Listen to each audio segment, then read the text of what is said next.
فرش التراب يضمني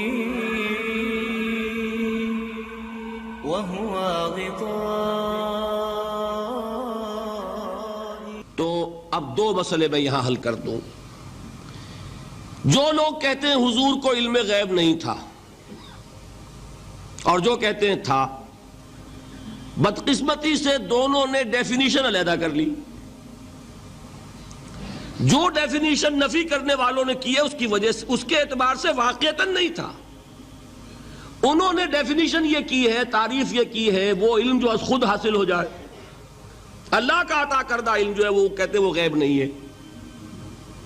تو وہ بھی مانتے ہیں کہ ہر علم جو حضور کو حاصل ہے وہ اللہ کا عطا کردہ. میں سائی والی میں یہ سارے مرحلے میں نے طے کیے نا اپنے زمانہ طالب علمی میں. مولانا منظور احمد شاہ صاحب ہیں سائی وال میں ایک، میں ان کے پاس حاضر ہوا. میں نے کہا جی یہ مسئلہ کیا ہے علم غیب کا، مجھے ذرا سمجھائیں.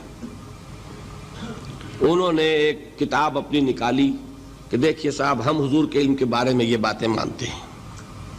حضور کا علم حادث ہے، قدیم نہیں ہے. حضور کا علم محدود ہے، لا محدود نہیں ہے. حضور کا علم عطا کردہ ہے، ذاتی نہیں ہے. میں نے کہا یہ تین باتیں اگر آپ مان لیں تو میرا تو جھگڑا کوئی نہیں آپ سے. ہوتا کیا ہے جب آئیں گے وعظ میں، خطابت میں، تو عالم ما کان وما یکون، اب الفاظ وہ استعمال کر جائیں گے. ایک واعظ ہے، عام مقرر ہے، واہ واہ ہوتی ہی نہیں، نعرے لگتے ہی نہیں، محفل میں گرمی آتی نہیں جب تک کہ ایسے مبالغے نہ کریں.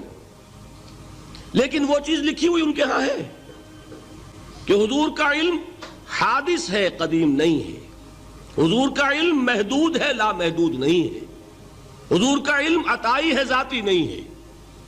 ان تینوں چیزوں کے بعد کوئی بڑے سے بڑا وہابی اور بڑے سے بڑا اہل حدیث بھی انکار نہیں کرتا. باقی یہ بات جان لیجئے کہ غیب اور حضور یا شہادہ یہ در حقیقت عام انسانوں کے اعتبار سے الفاظ استعمال ہوئے. جب قرآن میں کہا جاتا عالم الغیب والشہادہ، اللہ غیب اور جو ظاہر ہے یا موجود ہے سب کا جاننے والا ہے، تو مجھے بتائیے اللہ کے لیے کوئی غیب ہے؟ اللہ کے لیے کوئی شے غیب ہے؟ تو کیوں کہا جا رہا ہے عالم الغیب والشہادہ؟ وہ ہمارے اعتبار سے کہا جا رہا ہے. جو تمہارے لیے غیب ہے اللہ اس کو بھی جانتا ہے، اور جو تمہارے سامنے اللہ اسے بھی جانتا ہے. اللہ کے لیے تو کل شہادہ ہے. کسی شے کا لا یعزب عنہ مثقال ذرۃ فی السماوات والارض، آسمانوں اور زمین کا ایک ذرہ بھی اس سے غائب نہیں ہوتا. غیب کا وجود کیا اللہ کے لیے؟ تو یہ الفاظ مستعمل ہیں ریلیٹو ہمارے اعتبار سے، اور ہمارے اعتبار سے جو شے غیب ہے اس میں سے ایک حصہ اللہ دیتا ہے نبی کو، تبھی تو نبی بنا. فرشتے کو دیکھا، فرشتہ ہمارے لیے غیب ہے. جنت دکھائی کہ نہیں دکھائی، ہمارے لیے غیب ہے کہ نہیں ہے. دوزخ کا مشاہدہ کرایا کہ نہیں کرایا، ہمارے لیے وہ غیب ہے کہ نہیں ہے. جو چیزیں ہمارے لیے غیب ہیں انہی کے پردے اللہ کچھ اٹھاتا ہے. کل غیب نہیں. کل غیب کا علم ہو جائے گا تو وہ شرک ہو جائے گا. کل کا لفظ جہاں آیا شرک ہوا. جب آپ کہہ رہے ہیں محدود ہے، لا محدود نہیں ہے، تو کل کا لفظ استعمال نہیں کر سکتے. لیکن غیب میں سے کچھ علم دیا گیا تبھی تو نبی بنا، ورنہ میرے اور نبی میں فرق کیا ہوا پھر؟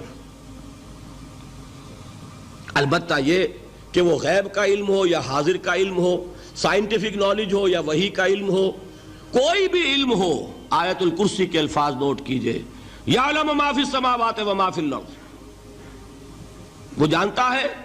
ولا یحیطون بشیء من علمہ الا بما شاء، مخلوق میں سے کوئی بھی اس کے علم میں سے احاطہ نہیں کر سکتا مگر جتنا وہ چاہے. اب یہ بات علیحدہ ہے کہ ہم کون ہے طے کرنے والے کہ ناپیں بیٹھ کر کہ اللہ نے ابراہیم کو کتنا علم دیا. ہم ناپ سکتے ہیں؟ عیسیٰ کو کتنا دیا ہم جان سکتے ہیں؟ تو ابراہیم کا، موسیٰ کا، عیسیٰ کا نہیں ناپ سکتے تو محمد الرسول اللہ کا کہاں ناپیں گے؟ یہ پاگل پن ہے، یہ ہے جو غلطی ہوتی ہے۔ ہم کون ہے طے کرنے والے؟ اللہ نے اپنے نبی کو دیا جو دیا، بات ختم۔ کل نہیں کہیں گے، کل کہا شرک ہو جائے گا، ذاتی کہا شرک ہو جائے گا۔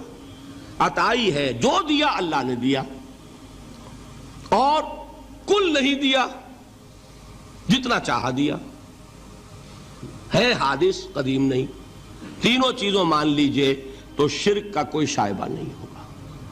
باقی جہاں ایک طرف قرآن میں وہ آیات ہیں کہ اللہ کے غیب کو کوئی نہیں جانتا، ٹھیک، وہاں یہ بھی ہے کہ لا یظہر غیبہ، لا یظہر علی غیبہ الا من ارتضی بالرسول، وہ اپنے غیب پر قابو نہیں دیتا مگر اپنے رسول میں سے جس کو چاہے۔ یہ دونوں آیتیں قرآن کی ہے کہ نہیں؟ اسی لیے در حقیقت جو غیب کی نفی کرتے ہیں حضور سے، وہ کہتے ہیں کہ از خود معلوم ہونے والی شے غیب ہے۔ ہم کہتے ہیں از خود تو کوئی بھی شے کسی کو معلوم نہیں، ہمیں حاضر کا علم بھی اللہ ہی دیتا ہے تو ہوتا ہے، غیب کا تو بہت دور کی بات ہے۔ یہ مسئلے بڑے سیدھے ہیں، خام خواہ ہم نے پیچیدہ بنایا ہوا ہے۔ خدا کے لیے ان مسئلوں کو سلجھائیے اور جوڑیے، کاٹنے کی بجائے جوڑنے کی فکر کیجیے کہ بھائی یہ اپنی اپنی جگہ پر علیحدہ علیحدہ تم نے تعریفیں کر رکھی ہیں اس لیے جھگڑ رہے ہو، ورنہ دونوں باتیں صحیح ہیں۔